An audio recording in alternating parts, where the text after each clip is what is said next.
All right, so welcome to another deep dive, everybody. Today we are diving into Bangladeshi politics, specifically the career of Sheikh Hasina, and kind of the events that led up to what seems like a pretty big shift in power. Yeah. So the source material for this one is it's interesting. It's a single document, and it was originally written in Bengali, and the title translates to Hasina's Lust for Power and the Changing Colors of History. Ooh, that sounds pretty pointed.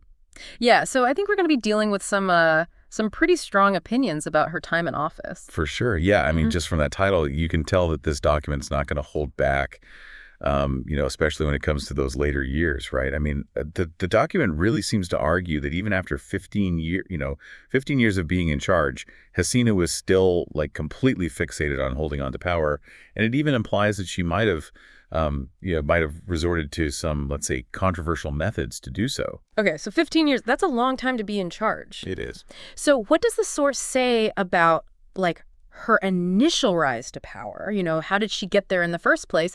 And then what were those tactics that she used to hold on to it for so long? Right. So to really get that, we kind of had to go back a little bit. Sheikh Hasina, I mean, she's a pretty major figure in Bangladeshi history, right? Mm-hmm. Her family's been super involved in the country's politics for decades. Right. Yeah, for sure. And so she first became prime minister back in 1996. But then she lost power in 2001 to her big rival, Khalida Zia. Okay.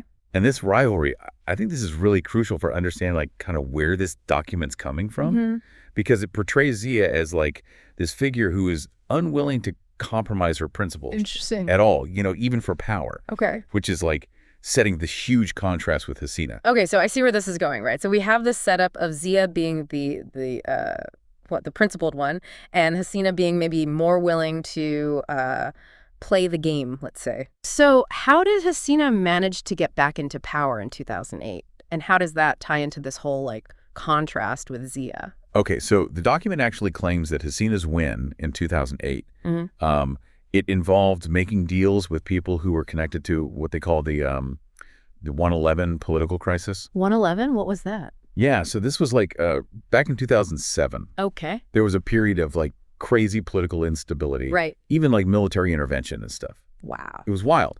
And so the document is basically saying that, these alleged alliances, right, with people who were involved in all of that, that's a sign of how willing Hasina was to, kind of make compromises. Okay. Compromises that the document very clearly says Zia would never even have considered. Yeah, so the document is really, right off the bat, setting up this image of Hasina as someone who is, willing to play hardball to get what she wants, to get that power. But it doesn't stop there, right? It goes into some pretty, like, serious accusations about how she governed, her governing style. Oh, absolutely. Yeah, the source doesn't pull any punches. It accuses Hasina of using all these, like, really authoritarian tactics to silence any dissent and basically, like, cement her control. It paints this picture of a leader who, over time, got more and more and more obsessed with, like, keeping that power no matter what the cost. And what are we talking about here when we say, like, authoritarian tactics? What are some specific examples? So the document actually points to incidents like the Bangladesh Rifles massacre. Oh, wow. Back in 2009. Okay. As evidence of this, like, manipulation that they're alleging. And, for anyone who might not be, totally up on this, the BDR mutiny was a really awful event. Right. Yeah, I remember hearing about that. Yeah, a lot of soldiers and officers were killed. Yeah, it was tragic. And the source is basically implying that this wasn't just, like, a tragic accident, It's saying that this was a calculated move by Hasina's government. Wow. To, like, eliminate potential opposition from within the military. That's a very serious accusation. To connect a leader to, like, to a tragedy like that. Yeah. To suggest that they would, use something like that for their own political agenda. Does the document explain, like, what would be the motivation behind something like that? Well, it kind of suggests that Hasina saw the BDR, with its history of getting involved in politics, right, as a potential threat to her power. Okay. And so by framing the mutiny as, like, a security crisis, the document's arguing that Hasina's government was able to justify a crackdown, Okay. not just within the military, but also against anyone they saw as a political opponent. So this document is building this case, this argument that Hasina was willing to exploit, a national tragedy Yeah, for her own gain. That's a pretty dark picture of her leadership. it is. Does this source offer any other examples of this kind of alleged, authoritarianism? Yeah, for sure. It talks about how her government supposedly went after specific people and groups who were speaking out against her. Okay. And they would use like all sorts of tactics from, like legal harassment to straight up intimidation. Wow. It claims that journalists, activists, even members of, opposing political parties, they all faced pressure to like just stay quiet or risk facing some serious consequences. Yeah. So if we're taking this document at its word, then it sounds like free speech and just the right to disagree, to dissent. Right. It was being stifled under Hasina's leadership. And all of this, this alleged suppression of opposition, it kind of brings us to another big point that this document makes, and that's about corruption. Right. And economic mismanagement during this time. Exactly. And it's not just presented as like isolated incidents, right? Right. It's more like this pattern, this system that was designed to benefit those in power while everyone else was kind of, suffering the consequences. Okay, so let's dive into that. What specific economic concerns does the document raise about Hasina's time in office? All right, so the document gives this like really stark picture of what the economy was like during those later years, right?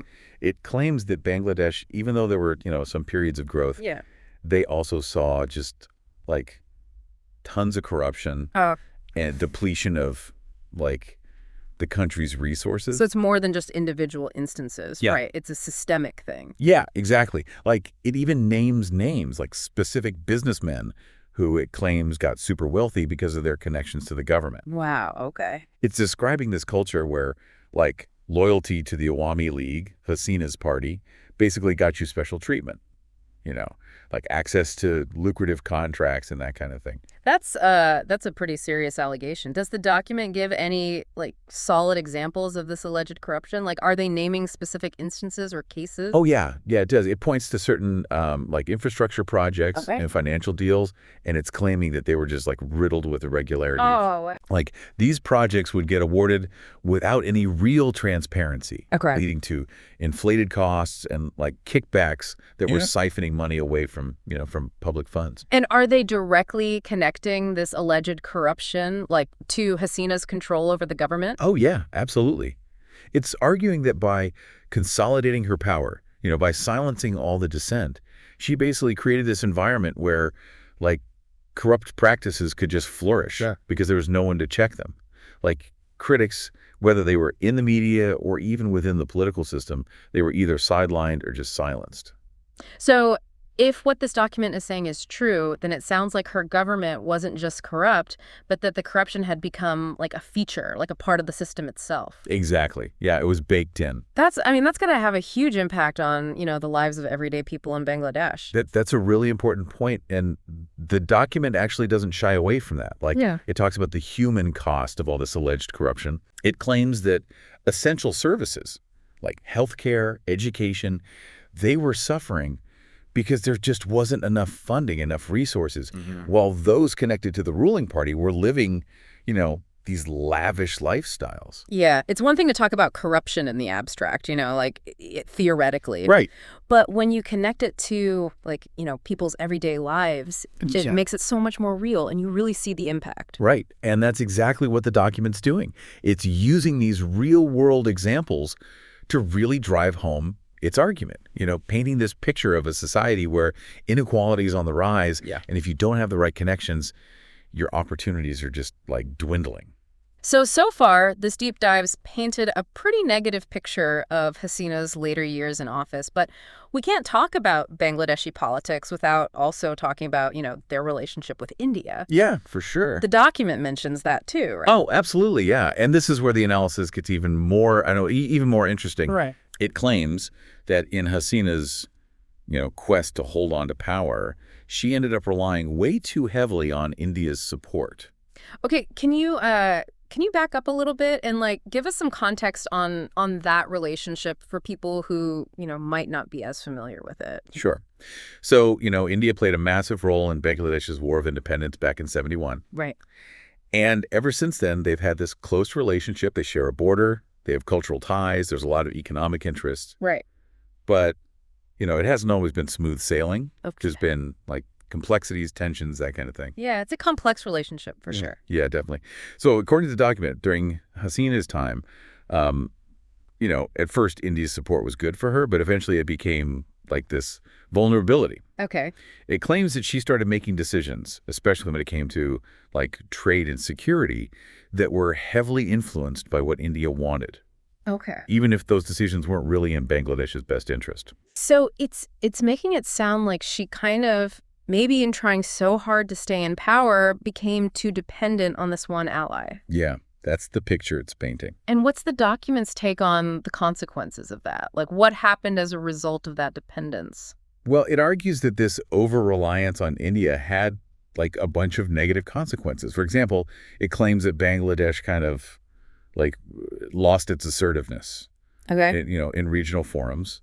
They would often just go along with whatever India's position was instead of, standing up for their own interests. It's interesting. And it also suggests that this dependence made it harder for Bangladesh to branch out, Yeah. to build stronger ties with other countries. So it's basically saying there was a cost to that close relationship. Exactly. Even relationships that seem good on the surface can have downsides if you don't handle them carefully. Right. Right.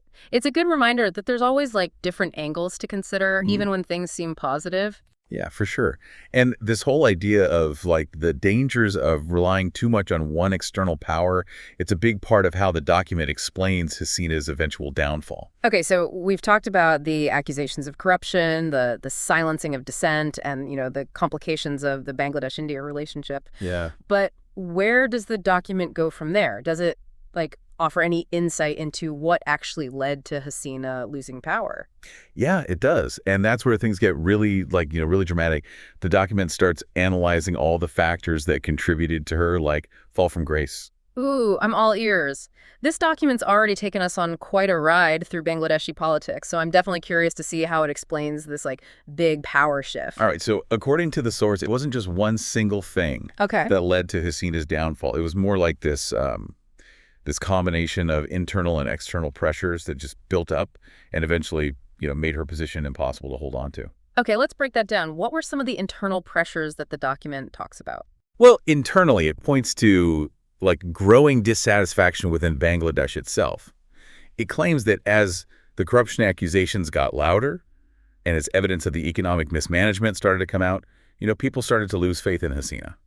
Right, so it wasn't just the opposition parties. It was regular people were starting to turn against her. Exactly. And it also suggests that even within the Awami League, within her own party, there was this growing discontent. Oh, wow. So cracks were starting to show even from the inside. Yeah, exactly. And the document's arguing that all of this internal division, it made her way more vulnerable to the external pressures that were also building up. Okay, so what kind of external pressures are we talking about here? What was happening outside of Bangladesh that was putting pressure on Hasina? Well, the document mentions a few key things.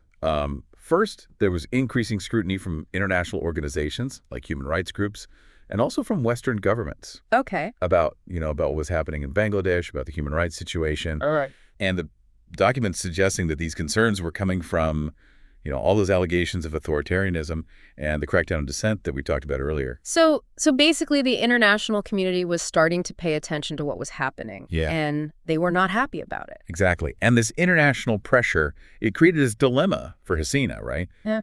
Because on one hand, she needed to keep those Western powers happy, for economic reasons, for diplomatic reasons. Right. Can't make them mad. Exactly.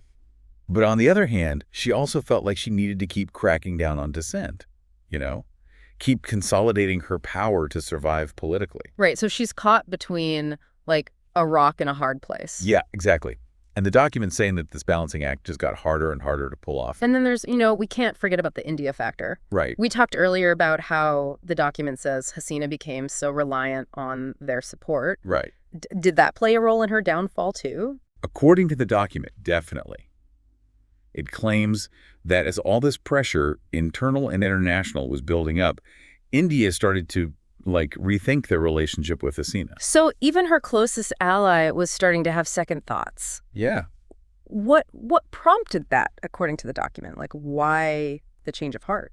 It suggests that India, they have their own strategic interests in the region, Right. and they were getting more and more worried about the instability that was brewing in Bangladesh. Yeah. All those allegations of corruption, the suppression of dissent, the growing international criticism, it was all starting to look like a threat to India's own interests. It sounds like they were starting to see Hasina as more of a liability than an asset. That's kind of the implication, yeah. And the document really emphasizes that this shift in India's stance was a turning point. Like, without India's unwavering support, Hasina's position just became way more shaky. So we're seeing this like confluence of factors, right? We've got the growing internal dissent, we've got the international pressure mounting, and then this wavering alliance with India. Exactly. It's like all these different forces were coming together at the same time, creating this perfect storm that like swept Hasina out of power. Yeah, that's a great way to put it. And the document really leans into that drama. Right. Talks about all this intense political maneuvering, backroom deals, shifting alliances as different factions are trying to, position themselves for the power vacuum. So the stage is set for a major shakeup in Bangladeshi politics. Big time. But the document doesn't just end with Hasina's downfall, right? Like, does it offer any insights into what happened after, what the aftermath of all this political upheaval looked like? It does. And that's where we'll pick up in the next part. Ooh, okay. Cliffhanger. Yeah, it hints at some potential new leaders emerging within the Awami League. Okay. But it also acknowledges that the political landscape is, super fractured and unpredictable now. It's a real cliffhanger ending, leaves us wondering what's next for Bangladesh. Well, I'm hooked. Yeah. We've covered so much ground already, from the corruption allegations to the international alliances, and now this dramatic power shift. So I'm definitely ready to unpack what the document has to say about what comes next. For sure. So stick with us, everyone. Yeah, we'll be right back. All right, so we're back, and we've been talking about this document's pretty critical take on Sheikh Hasina's time as the leader of Bangladesh. Yeah. And so far, it's painting this picture of, increasing corruption and a real effort to, silence any kind of opposition. Right. But we can't really talk about Bangladeshi politics without also considering, their relationship with India, right? Oh, yeah, absolutely. And, the document definitely touches on that, right? It does, yeah. And that's where things get even more, even more interesting, I'd say. Because it argues that, in Hasina's efforts to stay in power, she ended up getting way too close to India. She relied on their support too much. Okay, so for those of us who might not be totally up to speed on the whole Bangladesh-India relationship, can you give us a little background on that? Sure, yeah. So, India played a huge role in Bangladesh's War of Independence back in 1971. Right, yeah. And ever since then, they've had this pretty close relationship. Okay. They share a border, there's cultural ties, a lot of economic interests. Right. But it hasn't always been easy. Of course. There's been complexities, there's been tensions over the years. Yeah, for sure. It's a complex relationship. Definitely complex. So according to this document, during Hasina's time in office, India's support was good for her first, but then it became a vulnerability. Okay. How so?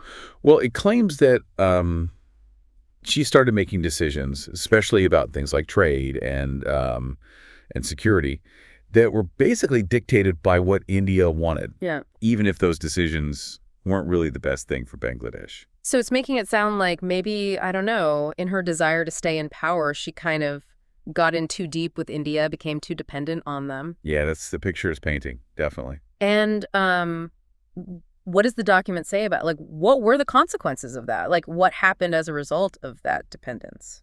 It argues that, relying so heavily on India actually had a lot of negative consequences for Bangladesh. Okay. It claims that they became less assertive. In what way? Well, in regional forums, for example. They would often just kind of, go along with whatever India's position was instead of, advocating for their own interests.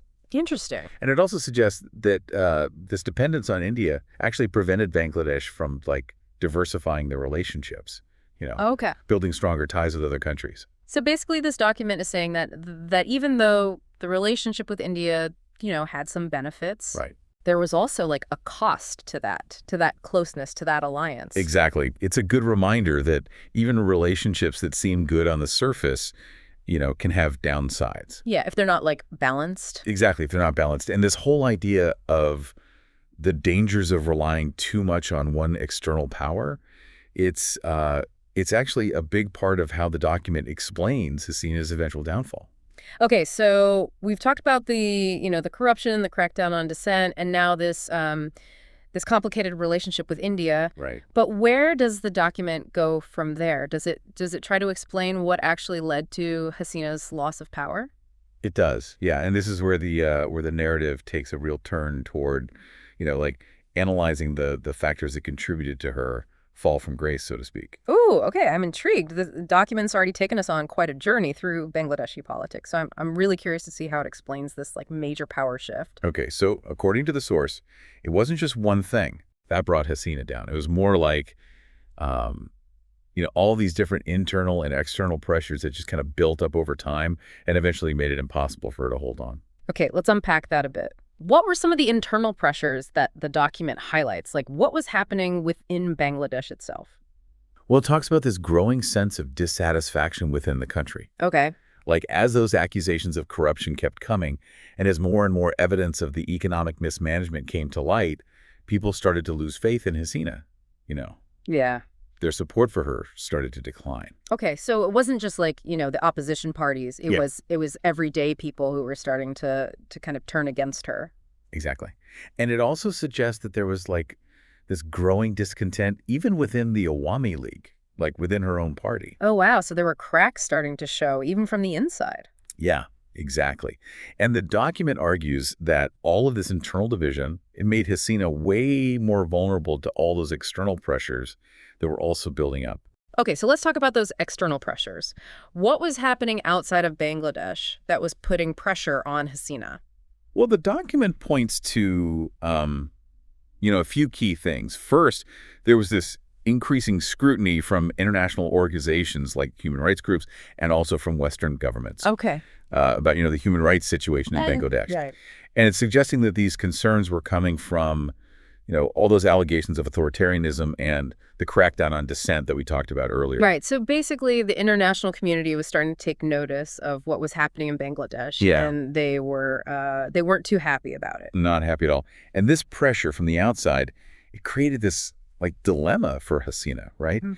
Because on one hand, she needed to keep those Western powers on her good side for economic reasons, for diplomatic reasons. Right. You can't afford to alienate them. Exactly. But on the other hand, she also felt like, she needed to keep cracking down on dissent, keep consolidating her power if she wanted to survive politically. So it's like she's stuck between a rock and a hard place. Totally. Trying to like appease everyone and hold on to power at the same time.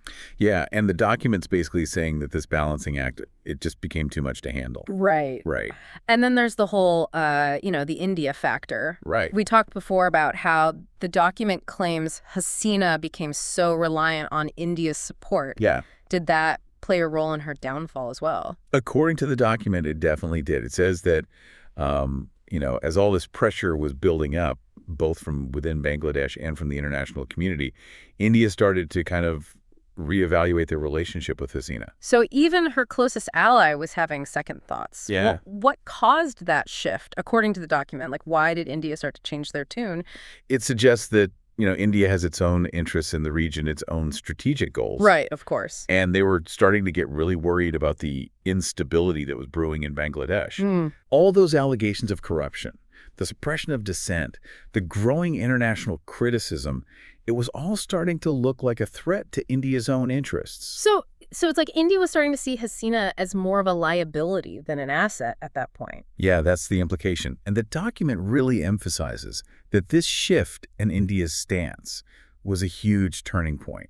Like, without India's full support, Hasina's position became way more precarious. So we're seeing this like convergence of factors here, right? We've got the growing dissent within Bangladesh, we've got the international pressure mounting, and then on top of that, you've got this wavering alliance with India. Exactly. Like all these different forces are coming together at the same time to create this like perfect storm that ultimately sweeps Hasina out of power. Yeah, that's a great way to put it. And the document really plays up the drama of it all, you know? Right. It talks about all this intense political maneuvering, all the backroom deals and shifting alliances as different factions are jockeying for position, trying to figure out what's going to happen next. Yeah. So the stage is set for a major shakeup in Bangladeshi politics. Absolutely. Huge shakeup. But the document doesn't just stop with Hasina's exit, right? Right. Like, does it offer any insights into what happened next, what the aftermath of all this political turmoil looked like? It does. Yeah, and that's actually where we'll pick up in the next part. Ooh, okay, another cliffhanger. A cliffhanger ending.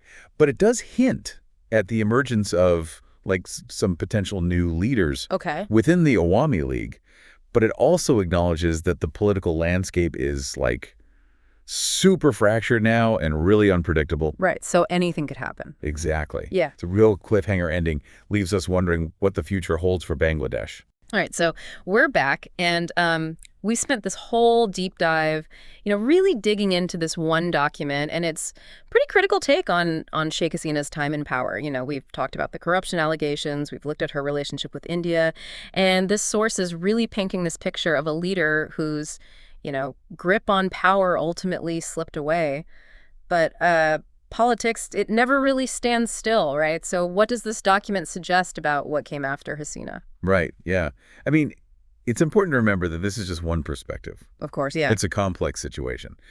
But it does give us some interesting insights, I think, into like where Bangladeshi politics might have gone after she left the scene. Right. It's not like a crystal ball or anything. Yeah. But it can give us some things to think about. So what are some of the key points that it raises about, this post-Hasina era? Well, it acknowledges that the political landscape in Bangladesh is pretty fragmented, right? Yeah. And while it hints at some potential successors, within the Awami League, it also suggests that, like, totally new political forces could pop up. Okay. And maybe, capitalize on the disillusionment and the desire for change that might have built up during, Hasina's later years. So maybe this was an opportunity for, like, new voices, new Yeah. approaches to governing. Exactly. The document doesn't, like, it doesn't predict exactly what's going to happen, Sure. but it definitely raises the possibility of a more competitive and dynamic, political landscape in Bangladesh. Okay. Whether that actually leads to, like, a more democratic system, Yeah. or just a reshuffling of the same old power dynamics, Right. remains to be seen. Right. And what about India? The document was pretty critical of how closely Hasina aligned herself with India. Yeah. So does it, like, speculate at all on how that relationship might change, in a post-Hasina Bangladesh? It's interesting. It actually suggests that India might be okay with a more diverse political landscape in Bangladesh. Oh, okay. So maybe they learned from that experience too. Maybe so, yeah. Remember how we talked about, like, how Hasina's dependence on India Right. kind of ended up being a problem for both of them? Yeah. It painted them both into a corner. Exactly. So the document is suggesting that India, in the long run, they would actually benefit from a Bangladesh that's more stable, more balanced, Okay. and that can, engage with different partners on the world stage. So a more independent Bangladesh could actually be good for India too. That's what the document's saying. That's a really interesting perspective. But, this document it's really focused on the internal politics of Bangladesh, right? Right. So does it, like, connect any of these potential shifts to the lives of everyday people? Like, what does it mean for them? It does, yeah. Yeah. It argues that the post-Hasina period, it's like a crucial opportunity for Bangladesh to finally address some of those deep-rooted problems that we've been talking about. Okay. Especially the corruption Yeah. and the inequality. So a chance to, like, hit the reset button and try to rebuild. Yeah, at least according to this document. Yeah. It suggests that maybe, like, a new generation of leaders could come up, leaders who aren't so burdened by the past. Right. And they could come in with fresh ideas and a real commitment to actually tackling these issues. That sounds optimistic. Yeah. But also, maybe a little idealistic. Do you think this document is being, like, overly hopeful about the potential for positive change? It's true that it ends on a pretty hopeful note. Yeah. But I don't think it's, like, naive. Yeah. It recognizes the challenges. Right. But it also highlights, like, how resilient the Bangladeshi people are, Yeah. And their ability to create change. So a cautious optimism, maybe? Yeah, I think that's a good way to put it. It's like, acknowledging the difficulties, but still holding on to that possibility of something better. Right, right. And I think that's a really important takeaway for our listeners too. This document has given us this really critical look at a specific period in Bangladesh's history, but it's ultimately a story about more than just one leader, right? It's about power, it's about accountability, and it's about, the struggle to build a more just and equitable society. Exactly. And those are themes that, they resonate far beyond just Bangladesh. Oh, absolutely, yeah. So whether you're, specifically interested in Bangladeshi politics or just in understanding how power and governance work in general, Yeah. hopefully this deep dive has given you some things to think about. It's a good reminder that even in systems that seem really, entrenched, change is possible. Yeah. And a lot of times it's driven by regular people who are just demanding something better. Well said. And I think that's what makes this document so interesting, It's not just a boring list of political events. It's a story that makes us ask important questions. Right. About leadership, about holding people in power accountable, and about the possibility of change, even when things look really, really tough. It's been quite a journey. We've talked about everything from corruption to international alliances, and now this potential for a whole new political era in Bangladesh. So thank you. I really appreciate you guiding us through all of this. My pleasure. And to our listeners, thank you for joining us on this exploration of Bangladeshi politics. We hope this deep dive has inspired you to, maybe learn more about this fascinating country. And until next time, keep exploring, keep questioning, and keep engaging with the world around you.